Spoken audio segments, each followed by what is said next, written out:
when my daughter shouted, "You will either serve my husband or get out of my house." I didn't respond in anger. Instead, I smiled, took my suitcase, and left, leaving behind the house I had paid for with my life savings. She was waiting for me to break down as usual. But this time, everything was different. A week later, I had 22 missed calls, and that was far from the end of my plan. They would regret their words and their actions. My keys were still warm in my palm when I pushed through the front door, grocery bags cutting into my wrists.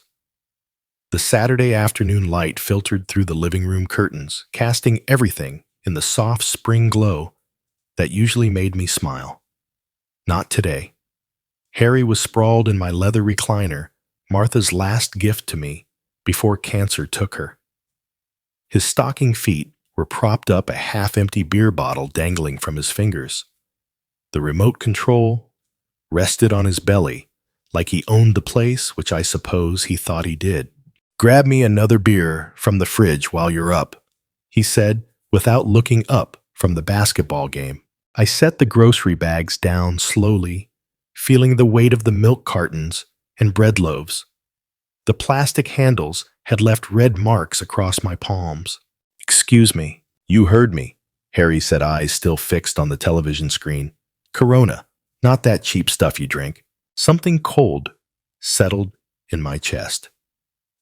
I'd bought those Coronas specifically for him, spending my Social Security money on beer I'd never touch. "Harry, I just walked in. I need to put these groceries away." Now he looked at me, his face carrying that familiar expression, the one that said I was being unreasonable, difficult. "What's the big deal? You're already standing. I'm comfortable." "The big deal is that this is my house." Harry's feet hit the floor with a thud. He stood slowly, using his height advantage like a weapon. At 30, he was bigger than me, broader, but I'd been dealing with difficult people long before he was born. "Your house," he said. "Funny, because your daughter and I live here. We pay the bills with my money." Details. He stepped closer, beer still in hand. "Look, Clark, we can do this the easy way or the hard way. You want to keep living here peacefully. You play ball. Simple as that." The kitchen door swung open. Tiffany appeared, her blonde hair pulled back in a messy ponytail, a dish towel in her hands. She took in the scene, Harry standing over me, the tension thick enough to choke on. "What's going on?" Her voice carried the warning tone I remembered from her teenage years. "Your father's being difficult," Harry said, without taking his eyes off me. "I asked him to get me a beer, and he's making it into some kind of federal case." Tiffany looked at me with disappointment, like I was a child acting out. "Dad, just get him the beer. It's not worth fighting over." But Harry wasn't done. He moved closer, close enough that I could smell the alcohol on his breath. "See, Clark, here's how it's going to work. You live in our house. You contribute. That means when I ask you to do something, you do it. No questions, no attitude." "Our house," I repeated, keeping my voice level even though my heart was hammering. "That's right." Tiffany stepped beside her husband, presenting a united front. "Dad, you need to decide right now. Either you help Harry and do what he asks, or you can pack your things and leave." The words hung in the air like smoke. I looked at my daughter, searching for any hint of the little girl who used to climb into my lap during thunderstorms. She stared back with Harry's same entitled expression. "All right," I said quietly. Harry smirked, thinking he'd won. "Good. Now about that beer. I'll pack." The smirk died on his face. Tiffany's mouth fell open slightly, like she'd expected me to crumble, apologize, and shuffle to the kitchen like a beaten dog. I turned toward the hallway, leaving the grocery bags where they sat. Behind me, I heard Harry's sharp intake of breath. Tiffany's whispered, "Dad, wait." But I was already walking toward my bedroom, My footsteps steady on the hardwood floor Martha and I had refinished together 20 years ago. The suitcase came down from the closet shelf with a soft thump. I'd bought it for our honeymoon to Yellowstone back when Martha was still alive and the future stretched ahead like an open road. Now it gaped empty on the bed, waiting to swallow what remained of my life in this house. I packed methodically, underwear, socks, 3 changes of clothes. Not everything, just enough. From the living room came the low murmur of urgent whispers, Harry's voice rising occasionally above Tiffany's softer tones. They were figuring out what to do, how to handle the old man's unexpected rebellion. My hands moved without conscious thought, folding shirts and rolling ties. The photo of Martha went into the side pocket, wrapped in tissue paper. My medications reading glasses. The small leather journal, where I tracked expenses. When I wheeled the suitcase down the hallway, they stopped talking. Harry had returned to his chair, but his posture was different now. Alert, watchful. Tiffany stood by the kitchen doorway, arms crossed, trying to look stern, but failing to hide her uncertainty. Neither of them said goodbye. The car started on the first try, my old Buick reliable as always. I backed out of the driveway without looking at the house, without seeing if they were watching from the window. The 30-minute drive to Pine Lodge gave me time to think. The memories came in waves as I drove through downtown Kalispell. Tiffany's college tuition, $40,000 a year for that fancy private school she'd insisted on. I'd worked overtime at the bank for 4 straight years, taking on extra clients, staying late to review loan applications. My hands cramped, just remembering all those forms. Her wedding had cost $25,000. Harry's family couldn't afford their half, so I'd covered it quietly, not wanting to embarrass anyone. The reception hall, the flowers, her dress, everything had to be perfect for my little girl's special day. Then came the house, $80,000. From my retirement savings for their down payment, because young couples needed help getting started. That's what fathers did, I told myself. That's what Martha would have wanted. The monthly payments followed like clockwork, $1 $200 for their mortgage, $300 for utilities, $500 for groceries when money got tight. My Social Security check disappeared into their lives piece by piece, and I'd convinced myself it was love. Pine Lodge Motel sat on the outskirts of town, a low building with faded paint and a neon sign that flickered intermittently. The room was small, but clean. A bed, a chair, a tiny table by the window.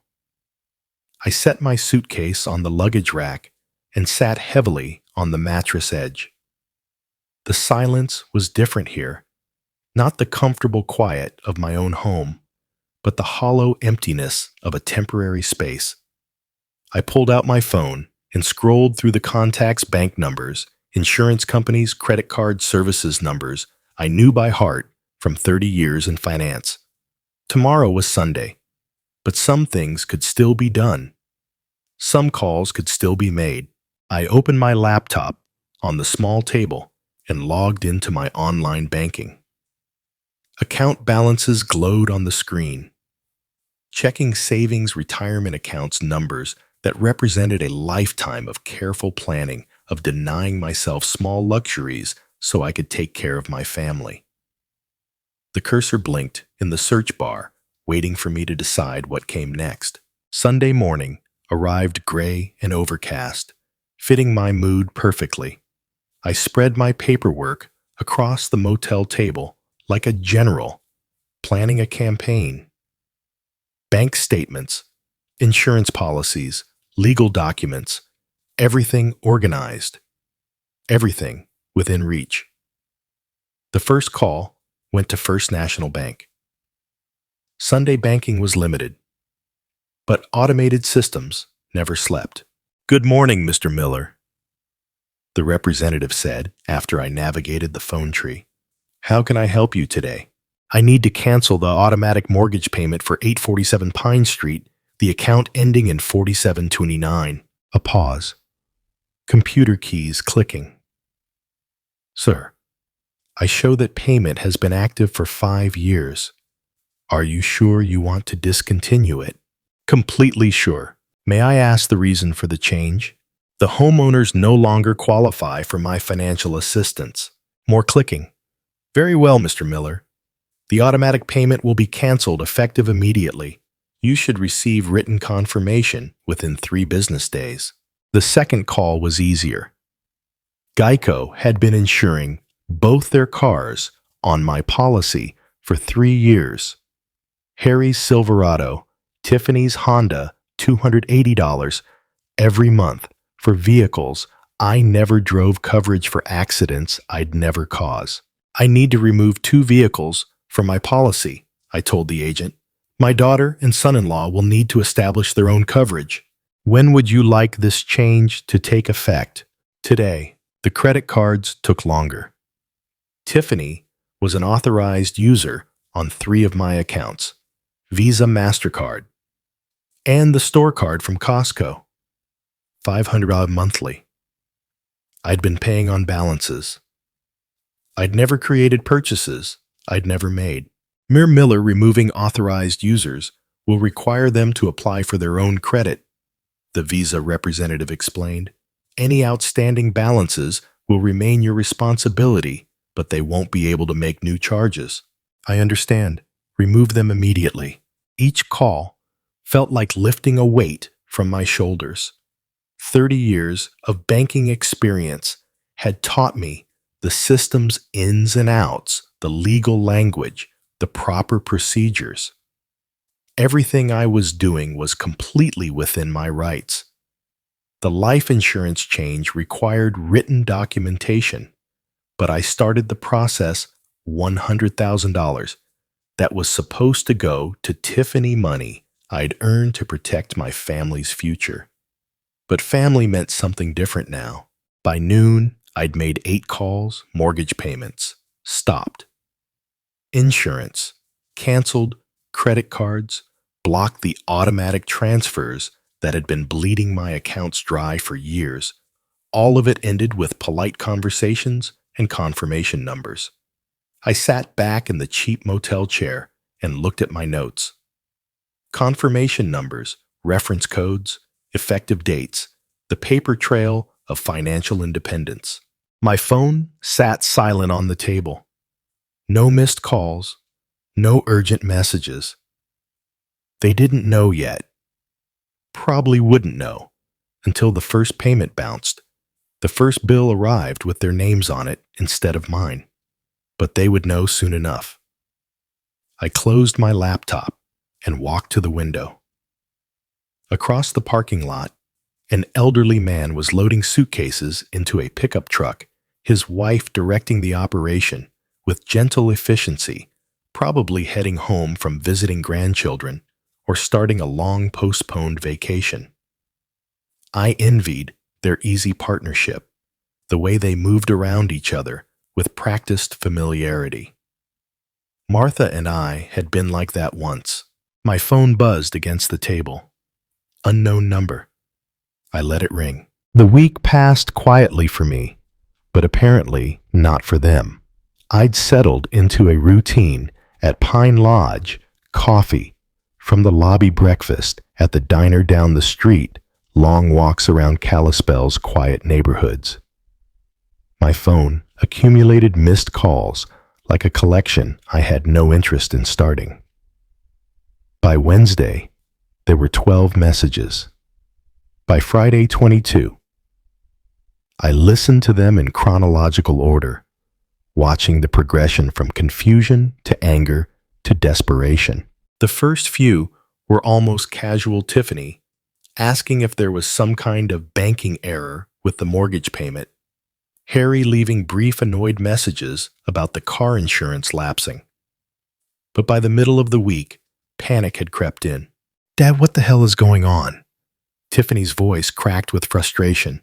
The bank says you stop the automatic payment. They want the full amount by Friday, or they'll start foreclosure proceedings. Harry's messages grew increasingly aggressive. Clark, you need to fix this right now. I've got people asking questions about my insurance. You're making us look like deadbeats. The later calls bordered on begging. Tiffany crying, promising they'd work something out if I just called them back. Harry trying a different approach, claiming he'd been too harsh and wanted to make things right. I deleted each message after listening, feeling nothing but mild curiosity about their growing desperation. Thursday morning brought a knock at my motel room door. Through the peephole, I saw them both, Tiffany in a wrinkled sweater, Harry in his work clothes, both looking like they'd slept badly. I opened the door, but didn't invite them in. Dad? Tiffany's eyes were red-rimmed. Her usual composure cracked. We need to talk. About what? Harry pushed forward, his face flushed with anger. About the fact that you're trying to ruin our lives over some stupid argument about beer. I'm not trying to ruin anything, I said calmly. I'm simply no longer paying for your lives. The mortgage, Clark? Harry's voice rose. You can't just stop paying the mortgage. That's our house. Actually, it's my house. My name on the deed. My signature on the loan. You two were just guests. Tiffany grabbed Harry's arm as he stepped closer to the door. Dad, please. We can work this out. Harry was wrong to talk to you that way. We both were. But you can't just leave us with no warning, no discussion. You gave me an ultimatum, I reminded her. Do what Harry says or get out. Those were your exact words. I didn't mean it like that. Yes, you did. I looked at my daughter, seeing a stranger wearing her face. You meant every word. You just didn't expect me to choose option 2. Harry tried a different approach, his voice artificially calm. Look, we all said things we didn't mean, but you're talking about our home, our credit, our whole lives. You can't just pull the rug out like this. I can, and I did. I saw Sarai. I started to close the door. You wanted me to leave. I left. You wanted to handle your own lives. Now you can. Dad, wait. Tiffany's voice broke. What about family? What about everything we've been through together? I paused, looking at her desperate face. For a moment, I remembered the little girl who used to help me rake leaves in the fall, who brought me dandelions she'd picked from the yard. But that little girl had grown into someone who could stand by while her husband humiliated her father in his own living room. Family works both ways, sweetheart, I said quietly. I spent 5 years taking care of you both. When it was time for you to take care of me, you chose him instead. Harry's fake composure cracked. You crazy old bastard. You can't just... I can call the police if you keep raising your voice, I interrupted. This is private property, and you're disturbing the peace. They stared at me, probably seeing me clearly for the first time in years, not the soft-hearted father and grandfather-to-be, not the convenient bank account, with legs, just a man who'd finally learned to say no. Harry grabbed Tiffany's elbow.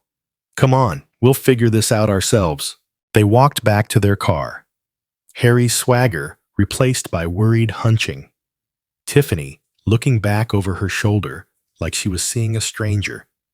I watched them drive away, then close the door and return to my laptop.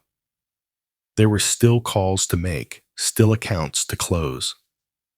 The work of dismantling a relationship was far from finished. I needed coffee and a chance to think clearly. The diner on Main Street had always been my refuge when Martha was alive. She'd meet me there after her doctor appointments, and we'd split a piece of apple pie while discussing nothing important. Tuesday morning found me walking the familiar 3 blocks, my breath visible in the crisp mountain air. The routine felt grounding after yesterday's confrontation. I'd organized my paperwork again that morning, reviewing bank statements and confirmation numbers like a general studying battle plans. The diner's bell chimed as I entered. Coffee steam and bacon grease created the comfortable fog of normalcy I craved. I'd barely settled into my usual corner booth when a familiar voice called out, "Clark Miller." "Well, I'll be damned." Bob Harrison rose from a table near the window newspaper, folded under his arm. We'd worked together at First National for 15 years before his transfer to the main branch. Bob had handled commercial loans while I managed personal accounts, but we'd shared enough coffee breaks to consider ourselves friends. "Bob," I stood to shake his hand. "Good to see you." "Mind if I join you?" "Haven't seen you since Martha's service." He slid into the opposite seat without waiting for an answer. "Heard you moved out to Pine Lodge. Everything all right?" The waitress appeared with coffee before I could answer. I used the interruption to consider how much to share. Bob was trustworthy, but he was also a banker with professional obligations. "Family situation," I said finally. Needed some space to think things through. Bob nodded slowly, studying my face.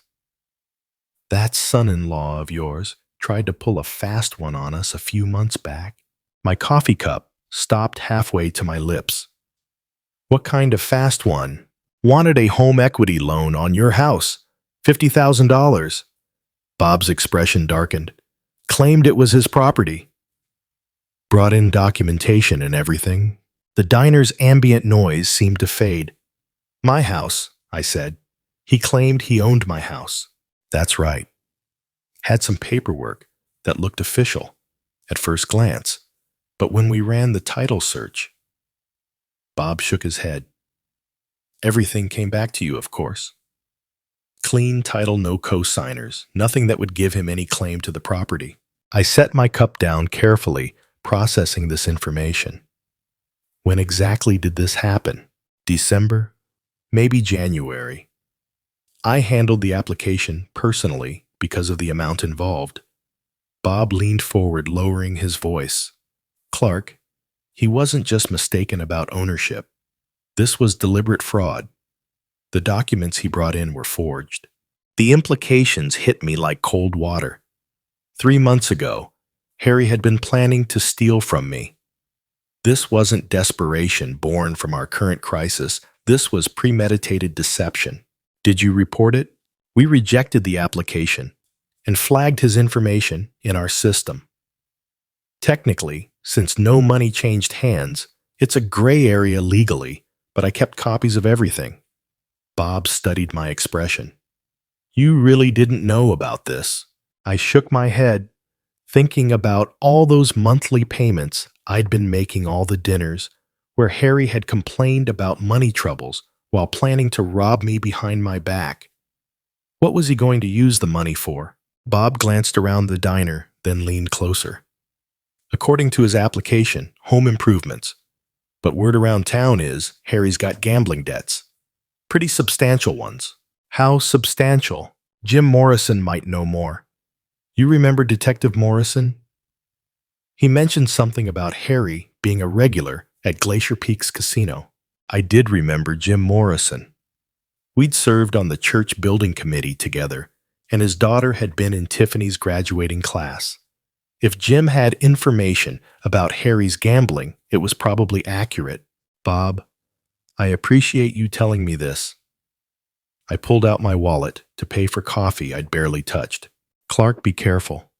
A man who'd forged documents to steal from family might do other desperate things when he's cornered." I walked back to Pine Lodge with my mind racing. Harry's beer demand and disrespect suddenly made more sense. He'd already seen me as a mark, a convenient source of cash for his gambling habit. The ultimatum wasn't about establishing dominance. It was about maintaining access to money he believed he was entitled to steal. Back in my motel room, I opened my laptop and created a new document titled Harry Thompson evidence. Bob's revelation was just the beginning. If Harry had been lying about this, what else had he been hiding? The courthouse closed at 5:00 p.m. I had 1 hour to file the paperwork that would change everything. After lunch, I'd driven straight from the diner to the Flathead County Courthouse, an imposing brick building that had intimidated me as a young man, but now seemed like an ally. The clerk's office was on the second floor, staffed by a middle-aged woman who processed my eviction notice with professional efficiency. Miller, you understand this is your daughter's residence. She reviewed the property deed I'd provided, comparing it to the eviction documents. It's my property. The residents have violated the terms of their occupancy. What terms would those be? I'd prepared for this question. Verbal agreement requiring mutual respect and contribution to household expenses. Both conditions have been breached. She stamped the papers with practiced authority. 30-day notice period begins today. If they contest, we'll schedule a hearing. Otherwise, the sheriff will serve final papers after the deadline. How long before they receive this? Sheriff's Department handles service of process, usually within 48 hours. I thanked her and collected my copies, feeling the weight of legal authority behind my actions.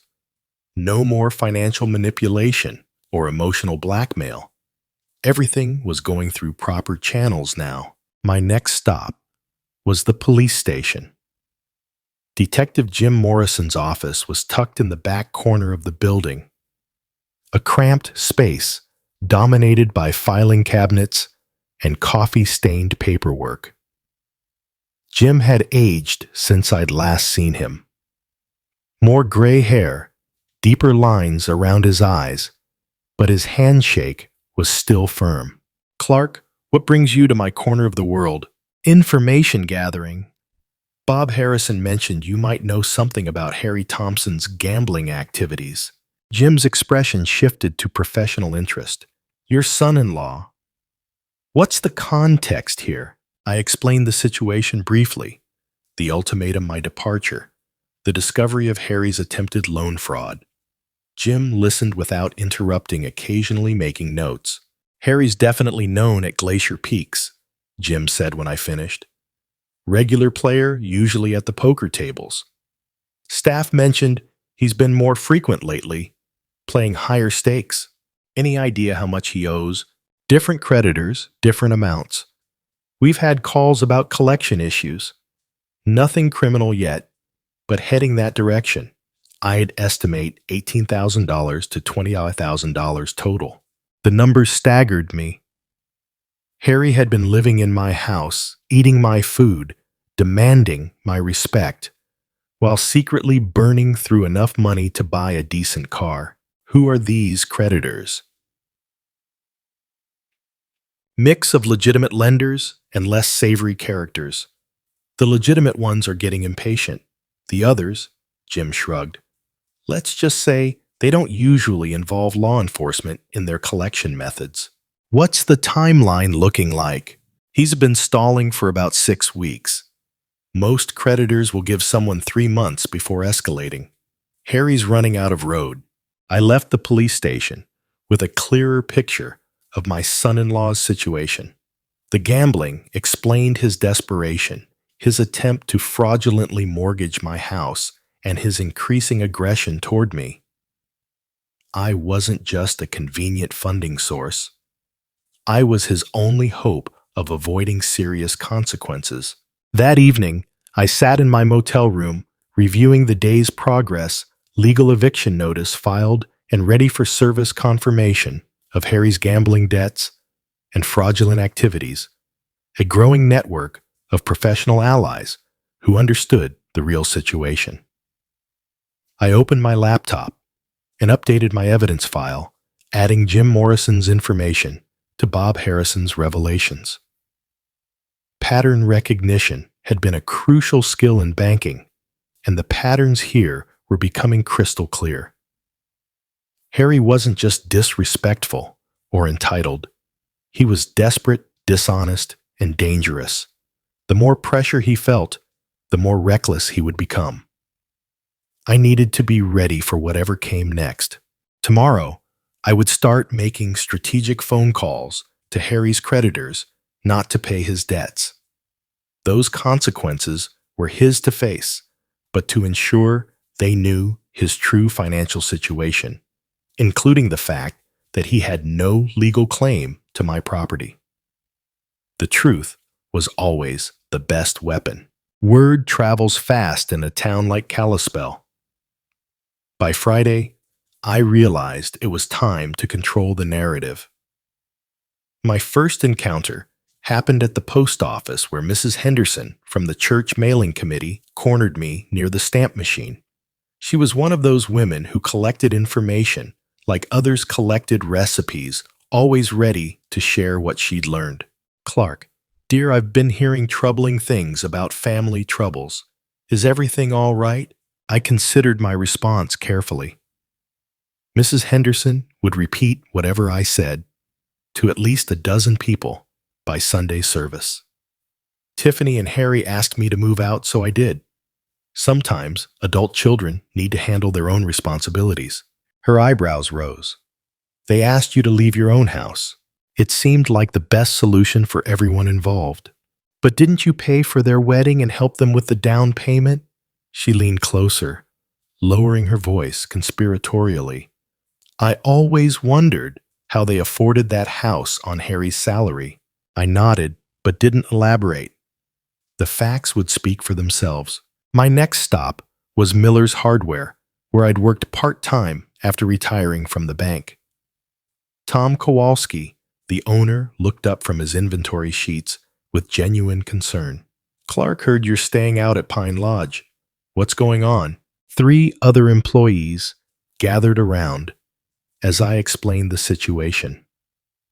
Their reactions were immediate and unanimous shock that Harry had treated me so disrespectfully, anger that I'd been supporting them financially for years without recognition. "You paid for their college tuition." Dave, the assistant manager, shook his head in disbelief. "Harry told everyone his family was well off, said they were helping you with mortgage payments." "Harry said a lot of things that weren't true," I replied calmly. Tom's expression darkened. "That explains why he always seemed to have money, but never worked overtime. We offered him extra shifts plenty of times, but he always had other commitments." "Those commitments were probably at the casino," muttered Sarah from the paint counter. By the time I left the hardware store, I knew the real story would be all over town within hours. Kalispell's small-town network was more efficient than any advertising campaign. My third stop was St. Mark's Lutheran Church, where Pastor Williams was preparing for the weekend services. He invited me into his office, offering coffee and a chair that had comforted many troubled parishioners over the years. "Clark, several people have mentioned they're concerned about you. Can you help me understand what's happening?" I appreciated Pastor Williams's direct approach. He wasn't fishing for gossip. He was trying to help a member of his congregation. "Pastor, I've been financially supporting my daughter and son-in-law for 5 years. Last weekend, they made it clear that my presence in the house was conditional on my following Harry's orders. I chose to leave rather than accept that arrangement. That must have been incredibly painful." "It was clarifying," I said honestly. "I love my daughter, but I won't be treated like a servant in my own home." Pastor Williams nodded thoughtfully. "Sometimes, loving someone means allowing them to face the consequences of their choices. It sounds like you've been protecting them from those consequences for a long time." "Too long, I think." During my walk back to the motel, I stopped at Annie's coffee shop for an afternoon cup. The place was busy with the usual Friday crowd: retirees, off-duty workers, mothers with strollers. I found a small table in the corner and listened to the conversations flowing around me. "Heard Harry owes money all over town. Clark Miller's been paying their bills for years. Always seemed odd how they lived so well on his salary. The information was spreading exactly as I'd expected. Small towns were like organisms. They processed information quickly and efficiently, separating truth from fiction through collective wisdom. My phone rang as I was leaving the coffee shop. Mrs. Patterson, my next-door neighbor, for 20 years. Clark, I hope you don't mind me calling.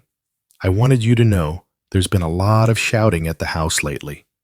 Mostly Harry, but Tiffany too. Yesterday, the police drove by twice. Thank you for letting me know, Mrs. Patterson. I appreciate you keeping an eye on things. Are you safe where you're staying? Do you need anything? The genuine concern in her voice reminded me that community support came in many forms. I'm fine, thank you. Just taking things one day at a time. That evening, I sat in my motel room reviewing the day's conversations. The social pressure was building naturally without any vindictive effort on my part. People simply recognized injustice when they saw it clearly. My phone rang again. Unknown number. But I recognized the area code, one of Harry's creditors most likely. I let it go to voicemail, then listened to the message. This is Marcus Webb from Frontier Financial Services. We're looking for Harry Thompson regarding a past due account. Please call us at your earliest convenience. They were calling me because Harry had probably listed my house as his address on credit applications. More evidence of his deception. More proof that he'd been planning to make me responsible for his debts. I deleted the message and opened my laptop. Time to update my evidence file with today's discoveries. I should have expected them to fight back. Harry never was one to go down quietly. Saturday morning started peacefully enough. I was reviewing bank statements over coffee when my phone began ringing. First Tom from the hardware store, then Mrs. Henderson, then Pastor Williams. Each call brought the same disturbing news. Harry was making rounds through town, spreading an alternative version of events. Clark, I think you need to know what he's saying. Tom's voice carried barely controlled anger. He came in here about an hour ago, loud as you please, telling everyone you abandoned them without warning. Claims you promised to always take care of them, then changed your mind out of spite. What exactly did he say? That you're having some kind of mental breakdown. Said you threw them out because Tiffany wouldn't let you control every decision in their lives. Tom paused. He's also claiming there's a family medical emergency that requires money and you're refusing to help. I thanked Tom and hung up my mind, already working through the implications. Harry was desperate enough to launch a public relations campaign, which meant the pressure from his creditors was intensifying. The next call confirmed my suspicions. Miller, this is Detective Morrison. I wanted to give you a heads up. Harry Thompson was here this morning filing a complaint about elder abuse, claiming you're being manipulated by someone at the bank to make bad financial decisions. Elder abuse. Complete nonsense, of course. But he's trying to create an official record of your supposed mental incompetence. I told him we'd need medical documentation and witness statements, which he obviously can't provide. 20 minutes later, my phone rang again. Tiffany's number. Dad, please pick up. I know you're angry, but there are things you don't understand. Her voice was thick with tears. I'm pregnant, Dad. The stress from all this is making me sick. The doctor says if things don't calm down, I could lose the baby. I felt a familiar twist in my stomach, the same protective instinct that had made me vulnerable to their manipulation for years. But something in her tone seemed rehearsed desperate in a calculated way. Congratulations on the pregnancy, sweetheart. When did you find out? Last week, right before everything fell apart. Her voice broke convincingly. Dad, I can't lose my baby because of money problems. You always said family comes first. Family does come first. That's why I spent $60,000 on your education and $25,000 on your wedding. But what about now? What about your grandchild? The question hung in the air. If she was really pregnant, if there was really a medical crisis, then my actions could have unintended consequences. But the timing seemed too convenient, the emotional manipulation too practiced. Tiffany, have you seen a doctor about these pregnancy complications? A pause. I have an appointment next week. Which doctor? Dr. Richards at the women's clinic. I knew Dr. Richards. Martha had seen her for years. I'll call her office to see how I can help with medical expenses. Dad, you don't need to call. If there's a genuine medical emergency involving my grandchild, I want to help. Dr. Richards will know the best way to handle things. Tiffany's voice became sharp. You can't just call my doctor. That's private information. You're right. You can have her call me directly to discuss payment options. The call ended abruptly. An hour later, I was walking downtown when I encountered Harry outside the First National Bank. He was talking loudly to anyone who would listen, his voice carrying that aggressive edge I'd learned to recognize. He's lost his mind, Harry was saying to a small crowd of customers. Senile old man, thinks everyone's trying to steal from him. Kicked his own pregnant daughter out of the house over nothing. I approached calmly, and the crowd noticed me before Harry did. Faces turning in my direction, expressions shifting as they recognized the subject of Harry's rant. Harry spun around, his face flushing red. There he is, the man who abandoned his own family. Hello, Harry. I kept my voice level. How's the gambling debt situation working out? The accusation hit him like a physical blow. Several people in the crowd murmured among themselves, pieces of a puzzle clicking into place. You're crazy, Harry sputtered. I don't know what you're talking about. $18,000, according to Detective Morrison. Glacier Peak's casino, mostly poker tables. I looked at the gathering crowd. Amazing how much money someone can lose when they're not paying their own living expenses. Harry's face went from red to purple. He stepped closer, using his height advantage like a weapon. You senile old bastard, you can't just... I can document every dollar I've spent supporting you for 5 years, I interrupted. Can you document where your paychecks went? The crowd was listening intently now, processing this new information. Harry realized he'd lost control of the narrative. Come on, he growled, pushing through the crowd. This isn't over, Clark. I watched him storm away, noting how several people pulled out their phones. The real story would be all over social media within the hour. Back at the motel, I opened my laptop and began documenting the day's events. Harry's counterattack was failing because it was built on lies that couldn't withstand scrutiny. The community knew my character too well to believe his accusations of mental incompetence or vindictive abandonment. But the pregnancy claim worried me. If Tiffany was really pregnant, the situation became more complicated. I needed verification before making my next move. I picked up my phone and dialed Dr. Richards' office. If there was a real medical emergency, I would help, but I wouldn't be manipulated by a fabricated crisis. Harry's public threats had crossed the line. I walked back to my motel room, pulled out my phone, and called Detective Morrison. James, we need to talk. Harry's behavior today showed a pattern of escalation that concerns me. How so? He confronted me, publicly, made threatening gestures in front of witnesses, and his whole demeanor suggested someone losing control. I looked out my motel window toward downtown. I'd like to file a formal complaint and explore protection options. Come in tomorrow morning. Bring any documentation you have. But I didn't need to wait until morning.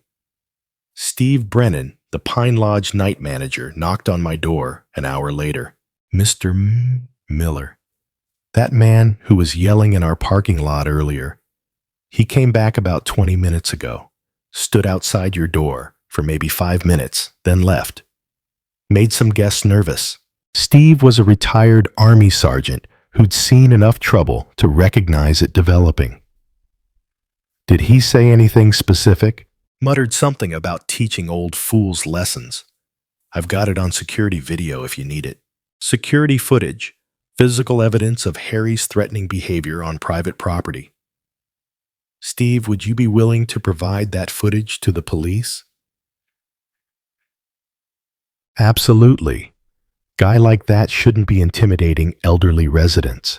The next morning, I arrived at the police station with Steve's security USB drive and a written timeline of Harry's escalating behavior. Detective Morrison reviewed everything with professional thoroughness. Clark, this shows a clear pattern of intimidation. Combined with what I witnessed yesterday at the bank, we have grounds for a restraining order. What would that involve? Legal prohibition against Harry coming within 500 feet of you or your property. Violation means immediate arrest. Jim leaned back in his chair. There's something else you should know. Harry consulted with a lawyer Friday about adverse possession laws. The words hit me like cold water. Squatters' rights. Exactly. He was researching whether he could claim legal ownership of your house based on living there continuously. Jim's expression was grim. Montana requires 5 years of hostile occupation. They've been there 3 years. He was planning to wait 2 more years than file a claim. The implications staggered me. Harry hadn't just been freeloading.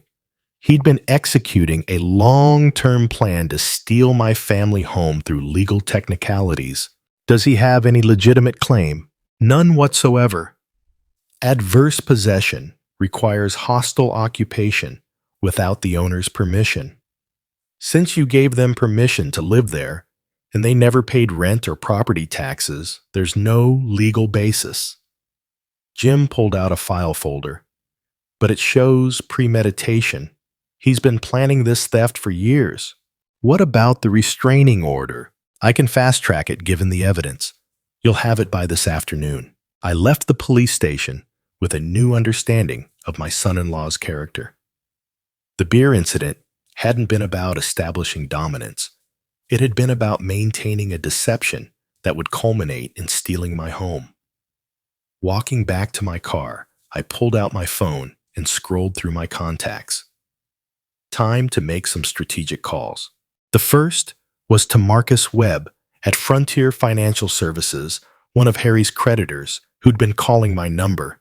Mr. Webb, I'm returning your call about Harry Thompson. I need to clarify something important. He doesn't live at my address anymore and has no legal claim to my property. He listed that address as his residence on all credit applications. He was a guest in my home. I evicted him last week. If you're looking for him, he works at Mountain View Auto Dealership on Highway 93.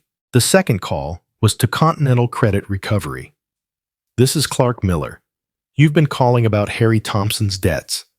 I want to clarify that Mr. Thompson has no ownership interest in my property and is no longer residing there. Each call was brief and factual. I wasn't paying Harry's debts or providing personal information, just correcting the false address he'd been using to avoid his creditors. By noon, I'd contacted 6 different collection agencies. Harry's carefully constructed house of cards was about to collapse. That afternoon, Judge Morrison signed my restraining order. Harry Thompson was now legally prohibited from coming within 500 feet of me or my property. Violation would result in immediate arrest and possible jail time. I drove back to Pine Lodge, feeling the satisfaction of justice properly applied. Harry had spent 3 years planning to steal my home. Now, He couldn't even approach it legally. My phone buzzed with a text from an unknown number. "This isn't over, old man." I forwarded the message to Detective Morrison, then blocked the number. Evidence collection had become second nature. Monday morning, I filed the restraining order. By noon, I was watching Harry's world collapse from multiple directions. The courthouse clerk stamped the final copy with efficient authority. "Mr. Miller, this order is effective immediately. Any contact or approach within 500 feet constitutes a violation." I thanked Air and walked to my car, knowing the sheriff's deputy would serve Harry the papers within hours. My phone was already ringing. "Clark, this is Mike Brennan from Mountain View Auto." Mike was Harry's boss, a decent man who'd built his dealership on reputation and trust. "I need to ask you something directly. Are the things Harry's been saying about you true?" "What has he been saying?" "That you had some kind of breakdown and threw him out because of dementia. That there's a family medical emergency and you're refusing to help." Mike's voice carried skepticism. "Thing is, Clark, I've known you for 20 years. This doesn't sound like the man who co-signed my son's first car loan." Mike Harry gave me an ultimatum to obey his orders or leave. I chose to leave. There's no medical emergency, and my mental faculties are fine, as my banker, lawyer, and police detective can confirm. A long pause. "I was afraid of that. Clark, I've got 3 customers today who mentioned Harry owing them money. One recognized him from the casino. This is affecting my business." "I understand. I'm going to have to let him go. Can't have this kind of controversy around customers who trust us with major purchases." 20 minutes later, I was having coffee at Annie's when I saw the first debt collector pull up to my former house, Continental Credit Recovery, based on the magnetic door sign. I'd spoken with them Friday about Harry's false address claims. My phone rang. Tiffany's number. "Dad, there are men at the house asking about Harry's debts. They want to know about our assets, our income, everything." Her voice carried genuine panic now. "What did you tell them?" "I told them the truth, that Harry doesn't own the property and no longer lives there. But they're talking about garnishing wages, seizing assets. Dad, I don't understand any of this." "Sweetheart, that's what happens when someone borrows money they can't repay. Those are consequences Harry created, not me. He owes $18,000. How is that possible?" So she really hadn't known the full extent. Gambling debts. Glacier Peaks Casino, according to Detective Morrison. Silence on the line, then quietly. "He told me he was working overtime those nights." "I'm sorry you're learning this way, Tiffany." And the sheriff's deputy was there too. Served Harry some kind of legal papers. He's been ranting and throwing things ever since. The restraining order. Harry was probably just realizing that his options had evaporated completely. "Dad, he's talking about leaving town. Says there's nothing left here for him." Her voice cracked. "What am I supposed to do?" "Make decisions based on who Harry really is, not who you hoped he was." That evening, I parked across the street from my former house and watched the chaos unfold. 3 different creditor vehicles had visited during the day. Mrs. Patterson next door waved at me sadly. She'd been watching the situation develop with the concern of a longtime neighbor. Through the living room window, I could see Harry and Tiffany arguing, his gestures aggressive, desperate. Hers defensive, frightened. The fairy tale marriage, built on my financial foundation, was crumbling as reality intruded. My phone buzzed. A text from Steve at Pine Lodge. "That guy tried to get in the building again. Told him about the restraining order. He left, but he was really angry." I forwarded the message to Detective Morrison. Harry was violating the restraining order within hours of being served. His desperation was making him reckless, which made him dangerous, but it also made him predictable. A desperate man with gambling debts, no job and legal troubles had limited options. He could face his responsibilities like an adult, or he could run. Given what I'd learned about Harry's character, running seemed most likely. I drove back to Pine Lodge considering the implications. If Harry fled town to escape his creditors, what would happen to Tiffany? Would she go with him, choosing loyalty to a man who deceived her for years? Or would she finally see him clearly and make a different choice? Either way, the consequences were theirs to face. I'd spent 5 years protecting them from reality. That protection had ended the day they asked me to choose between my dignity and their demands. I'd chosen dignity. Now, they could choose their own path forward. 2 days of watching their desperation was enough. I called Tiffany Wednesday morning and told her to meet me at the diner. Just her. I can't leave Harry alone right now, Dad. He's really struggling with everything that's happening. Then we have nothing to discuss. The restraining order means I can't be around him anyway. A long pause. Where do you want to meet? Main Street Diner 20, back corner booth, where we can talk privately.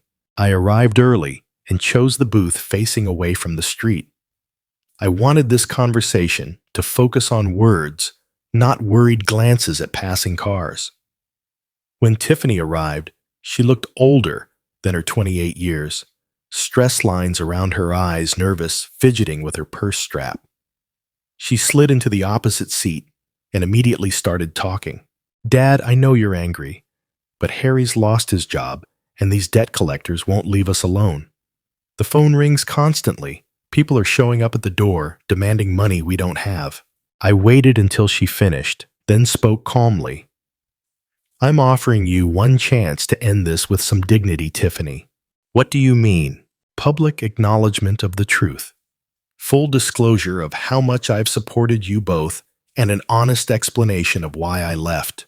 Her face flushed. You want me to humiliate myself in front of the whole town? I want you to tell the truth. There's a difference. What kind of acknowledgement?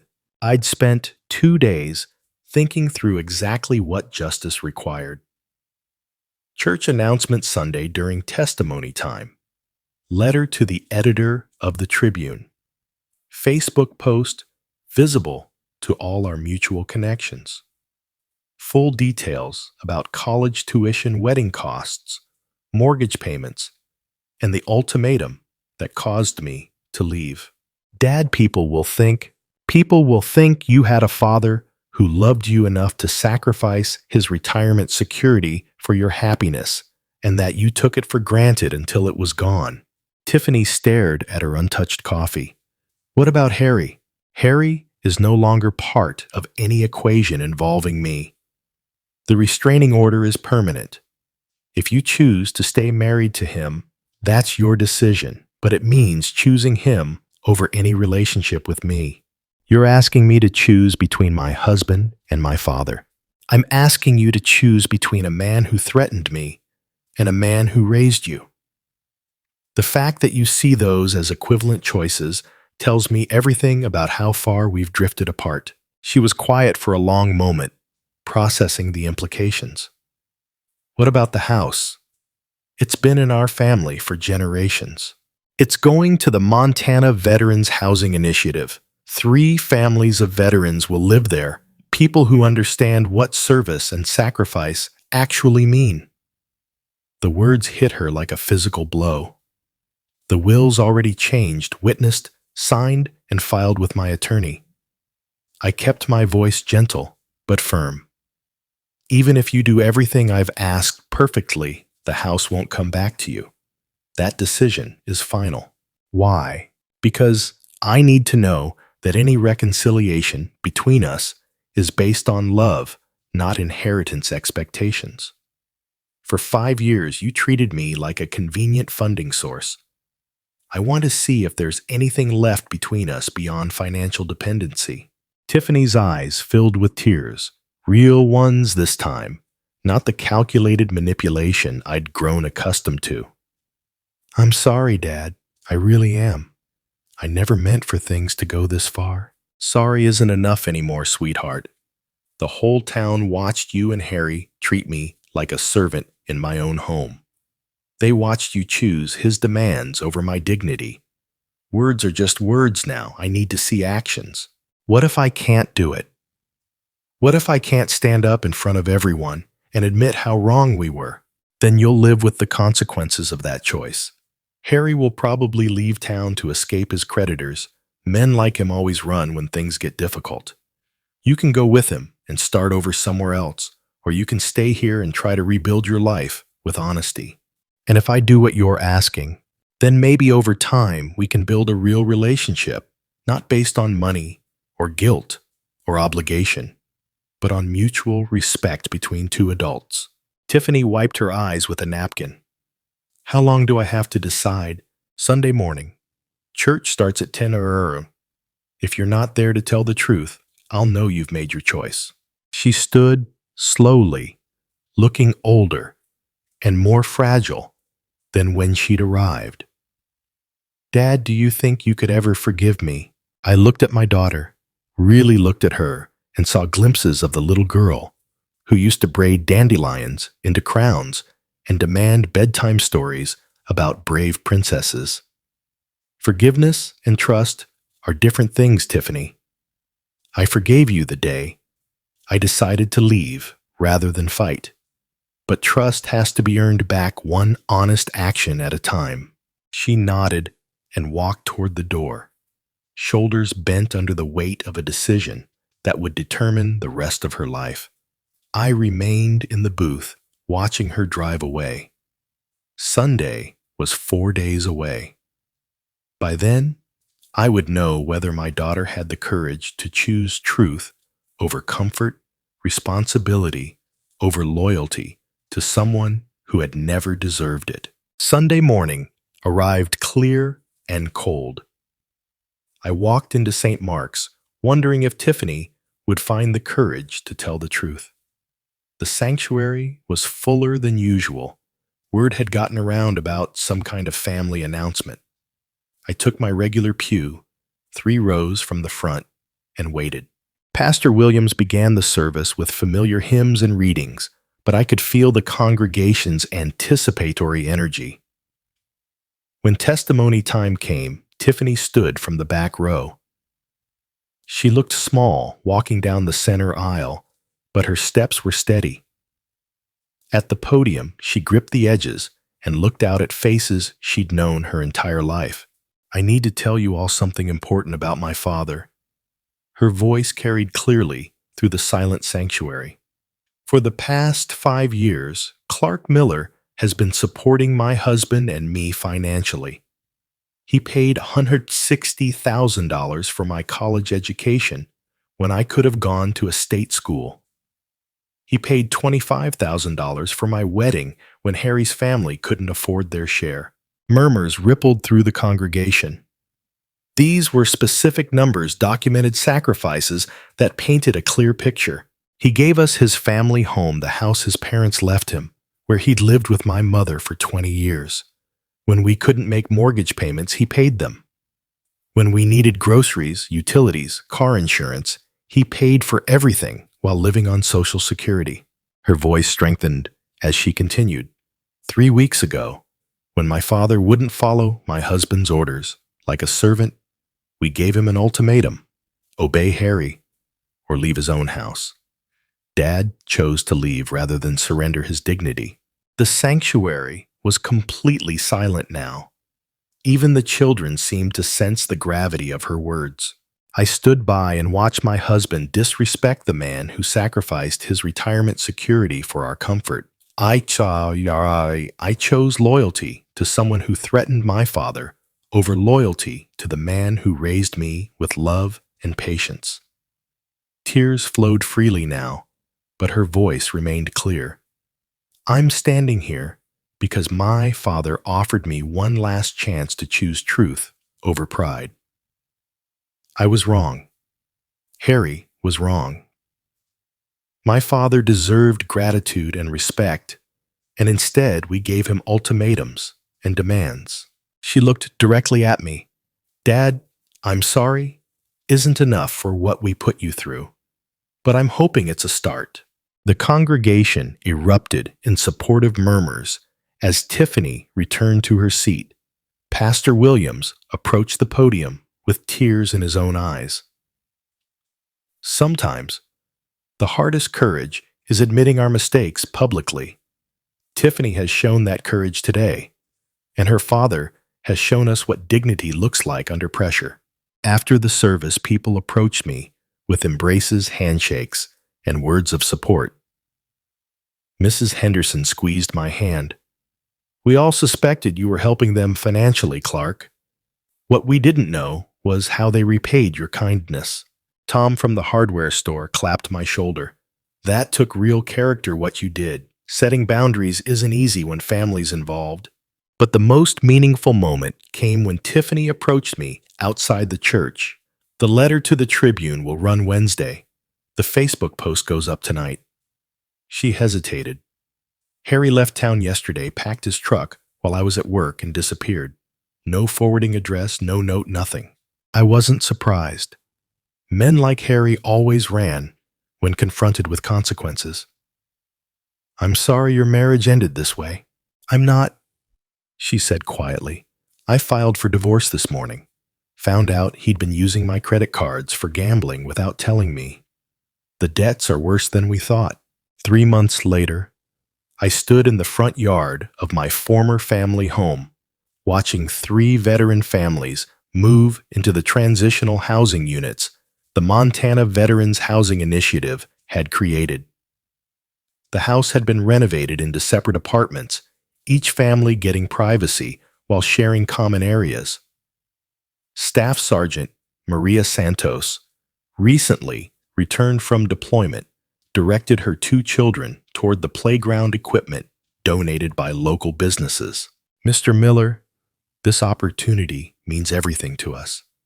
Thank you for choosing veterans for this gift." "Veterans understand sacrifice," I replied. "This house should serve people who've actually earned it." My own life had settled into peaceful routines at the lakeside cabin I'd purchased, with money no longer flowing to ungrateful dependents. Morning coffee on the deck overlooking Flathead Lake afternoon. Fishing evening, reading simple pleasures that felt luxurious after years of financial stress and family drama. The cabin was small, but perfectly suited to my needs.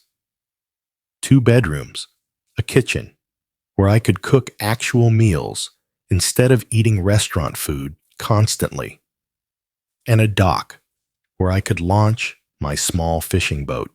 My phone buzzed with a text from Tiffany. "Dad, I'm 3 months into counseling and learning a lot about healthy relationships. Could we try having coffee sometime? I'd like to earn your trust back in conversation at a time."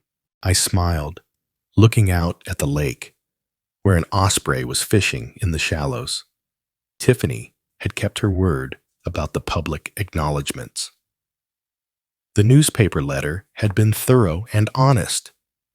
The Facebook post had generated dozens of supportive comments from community members who finally understood the real story. More importantly, she was taking responsibility for rebuilding our relationship instead of expecting forgiveness without effort. I typed back, "Coffee sounds good, Saturday morning at the diner." Her response came immediately. "I'll be there. And Dad, thank you for not giving up on me completely." I set the phone aside and watched the osprey rise from the water with a fish in its talons. Sometimes, patience and dignity were rewarded even when the wait seemed endless. The sun was setting over the Rockies, painting the lake surface gold and orange. In the distance, I could hear children laughing at the veterans' housing complex, families building new lives in the home where I'd learned the difference between generosity and enabling. Justice served, dignity preserved, and maybe just maybe a daughter, ready to earn back her father's trust through honest effort rather than emotional manipulation. It had been worth the wait.